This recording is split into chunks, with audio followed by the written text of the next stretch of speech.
Hello there everybody, welcome back. I've got a really cool video for you guys today. As many of you know, Ahsoka is my favorite Star Wars character, and the Ahsoka series is just days away at the time of this recording. I genuinely have never anticipated or been this excited for any Star Wars project in the past, so I'm really hoping that this does not disappoint. I have a few different sets of her sabers on my desk, as you can see, but the ones that I'm going to be focusing on today are the ones that I just got from Kyber Sabers over here. These are the ones that you see in Rebels, Mando, and now the Ahsoka series. I'll also compare the set from Kybers to my Thrawn Hunter set over here, which cost me $13.50. These are the best Ahsoka sabers you can buy on the market. Kyber's set is half the price with worldwide shipping for free, so that is a huge difference in price.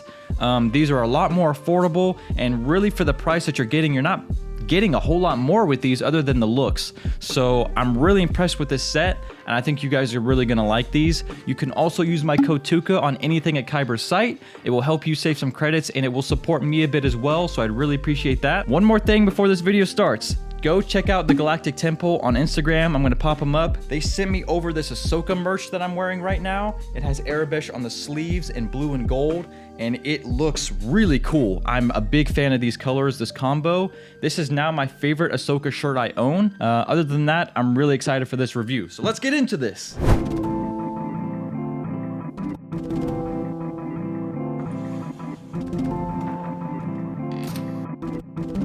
So obviously you can't see what's happening from that side, but I'm gonna have plenty of close-up shots so you can see everything that's in this case and what you get. We're gonna run through this really quickly so we don't waste time. First up, we have chargers, Allen wrenches, and retention screws all in one bag together. You're gonna get 2 of everything in this case. I should go ahead and say that now. We got 2 blade plugs as well. I'll go ahead and pop a close-up on the screen so you can see what it looks like inside the sabers. Next up, we have the manual right here, which is also a little musical instrument thing. I can't remember what it's called, but it makes that funny noise.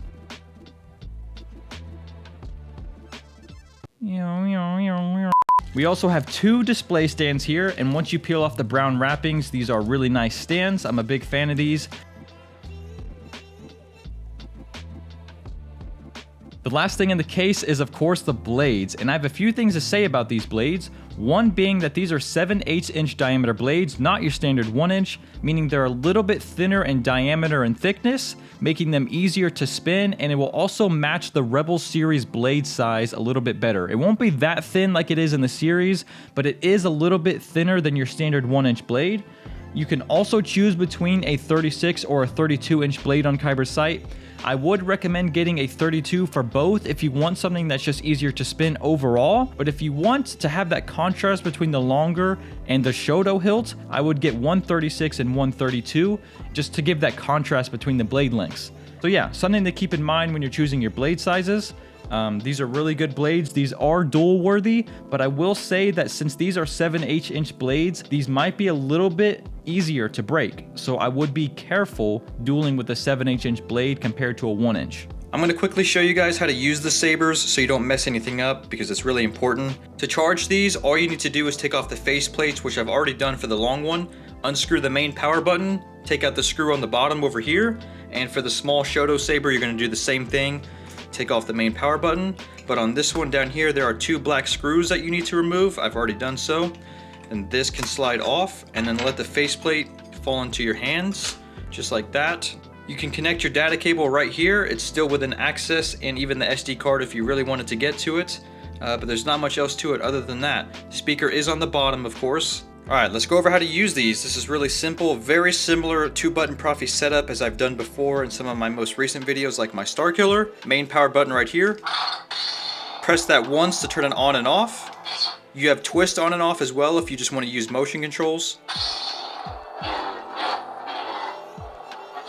If you want blaster deflection, hit the side auxiliary button while it's on. To get wall melt, you're going to hold the aux button and thrust the saber forward.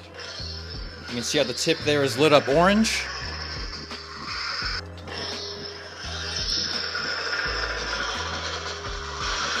To get tip drag, do the same thing as wall melts, but have the saber pointed down.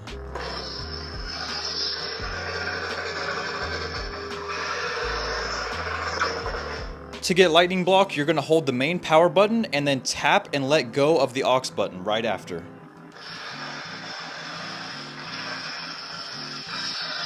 To get Lightsaber Lock Up, hold the side button and clash the saber. If you want to get force effects, hold the main power button while it's on for about 1.5 seconds. Sometimes the force effects will be either a voice line or a sound effect depending on what font you're on. To get to volume change mode, hold the aux button for about 1.5 seconds while it's off. You're going to hear that beep. Use the volume button to go down and the power button to go up. That's going down. It's going up. And that beep right there changes tone when you're at max volume. Then you can hold it again for 1.5 seconds to get out of it. To change colors, which you can do on any of the fonts, just hit both buttons at the same time and you'll hear a noise. Just like that. Gonna twist it. Let's get purple. And then we can hold the main power button to confirm it. And it will stay that way. That's it.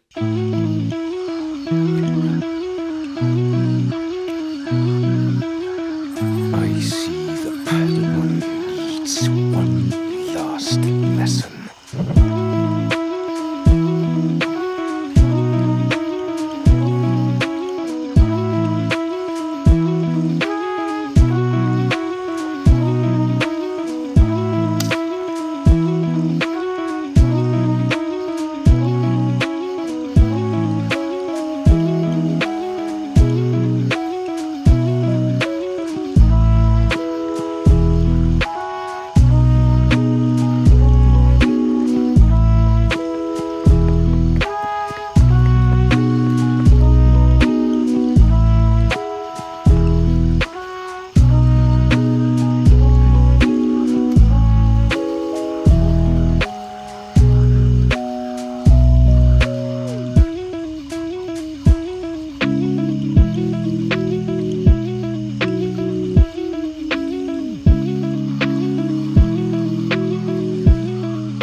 We're going to go ahead and compare both of my sets together, which is honestly a little bit of an unfair comparison in a way, just because I feel like these are the best replicas I own. Up top here we have my KR Sabers Thrawn Hunters, and down here we have the Kyber Sabers model. In my opinion, and I know a lot of other people can agree with me, KR Sabers makes the best replicas that you can buy. If not the best, top 3 hands down without question. And it's not that the Kyber set is bad in any way, or else I wouldn't even be making this video in the first place, so we're going to go over these a bit, see what differences they have, and what makes this set so much better. One of the first things you'll notice are the buttons on the Thrawn Hunters. They're diagonal from each other, and on the Kyber set, the buttons align with each other going the same way. You can see slight color variations around the diamonds in these. My Thrawn Hunters have kill switches on them, whereas the Kyber Sabers does not. One thing that's throwing me off besides the button placement are the clips on these being on opposite sides, whereas my Thrawn Hunters, they are on the same side. These are also diagonal for the clips as well. When talking about cosmetic stuff, this is really all up to your liking. If you happen to like the Kyber set more, then great, that's perfect. One of my only complaints about the Kyber set is the thickness of these being so much more, about double, than the Thrawn Hunters. And I think this makes a huge difference in the way that these sabers feel in your hand. This is the difference in the long sabers here, and the difference between the Shoto sabers. One thing I actually like more about the Kyber set versus the Thrawn Hunters is that these are 2 buttons. Even though having the second button does make these less accurate, I think it's a lot easier to use a 2-button setup versus a 1-button setup like these. I've already made a full video over the Thrawn Hunters if you want to watch that, and it will be down in the description.